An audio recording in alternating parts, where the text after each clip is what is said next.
Assalamu alaikum. आज गई 6 Turkish Scholarship application start गमटिस मगर मे वन तम बेसिक सवाल मे 70% बह अप्लाई कर मे 85% बह अप्लाई कर यह वीडियो खाली क्राइटेरिया फॉर Turkish Scholarship तह वारन आशो पाई मगर वारन वन पूर कन्फ्यूजन क्लियर गोमुत कहें Turkish Scholarship अगर तुम बैचलर्स या ग्रेजुएशन खतर अप्लाई करान तह गो आसन 70% पन्निस 12th मज अगर तुम 12th रिजल्ट नेरन तुम तम स्टेटस कंटिन्यू कर तो ब्रोह कुन अप्लाई कर मास्टर्स खतर अप्लाई करान चाहान तमिस गसन 75% इन बैचलर्स डिग्री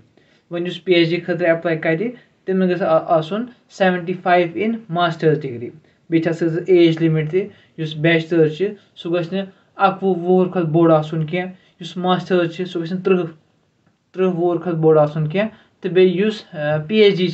सह गि 33 वुहर खुद बोड़ आसन कह यम मेन कह क्राइटेरिया अगर न तुम यह क्राइटेरिया पूर करान कहें सपोज तुम 60% तुम बह अप्लाई कर तुम हेको अप्लाई कर मगर तुहद चांसेस कम आसान क्या सिस्टम पाने करान आउट ऑफ चांस कड़ान क्या यमो मिनिमम क्राइटेरिया थोमुत गो अगर यमो क्राइटेरिया थो अ मकसद फ़ायदे हिंद हिसाब इसीलिए यह बेसिक क्राइटेरिया अगर तुम क्राइटेरिया मैच करान तुम हेको अप्लाई कर अगर न मैच करान कहें तेल गो ना अप्लाई करुन कहें तुम हेको बाकियन स्कॉलरशिपन खतर या यम प्राइवेट एडमिशन गसान तथ खतर अप्लाई कर। अस्सलाम वालेकुम।